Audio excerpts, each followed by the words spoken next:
Babasaheb doctor BR Ambedkar వర్ధంతిని తెనాలి న్యాయవాద గుమస్తాల అసోసియేషన్లో ఘనంగా నిర్వహించారు.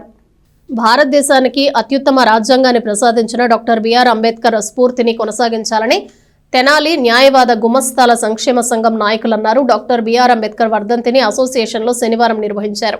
అంబేద్కర్ చిత్రపటానికి పూలమాలలు వేసి నివాళులర్పించారు. కార్యక్రమంలో అసోసియేషన్ అధ్యక్షుడు బొనిగల దయాసాగర్, మన్నవ ప్రభుదాస్, పిడుగురాళ్ల చంద్రశేఖర్, కంచర్ల ప్రసాదరావు సంఘ సభ్యులు పాల్గొన్నారు. భీమరావు అంబేద్కర్ గారి 69వ వర్ధంతిని ఈ రోజున తెనాలి బార్ అసోసియేషన్ హాల్ నందు అలాగే క్లర్క్స్ అసోసియేషన్ నందు ఘనంగా నిర్వహించడం జరిగింది. ఈ కార్యక్రమానికి గాను అంబేద్కరిస్టులు, అంబేద్కర్ గారి అభిమానులు, న్యాయవాదులు, న్యాయవాద గుమస్తాలు అందరూ కూడా పాల్గొనడం. మీ అందరికీ తెలుసు, ప్రపంచవ్యాప్తంగా మరి ఈ రోజున అనేక దేశాల్లో అనేక పరిణామాలు జరుగుతూ ఉన్నాయి. భారతదేశం అతిపెద్ద ప్రజాస్వామ్య దేశాల్లో ఒకటి. మరి అంత ప్రజాస్వామ్య దేశాల్లో ఈ రోజున ప్రపంచంలో ఎక్కడ కూడా నిలబడే పరిస్థితి కనబడతల్లా అక్కడ.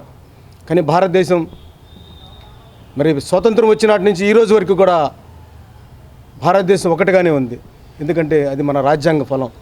డాక్టర్ బిఆర్ అంబేద్కర్ గారు ఇచ్చినటువంటి మనకు రాజ్యాంగం, దాని అమలు తీరు చాలా దృఢమైన రాజ్యాంగం మంది. మరి ప్రపంచవ్యాప్తంగా కూడా ఈ రోజున అనేక కోట్ల మంది మరి ఆయన్ని కొనియాడుతూ ఉన్నారు. ఎందుకంటే అటువంటి భారతదేశానికి ఆయన ఒక రాజ్యాంగాన్ని అందించారు. భారతదేశానికి ఆయన ఎప్పటికీ కూడా గుర్తుండిపోయే విధంగా,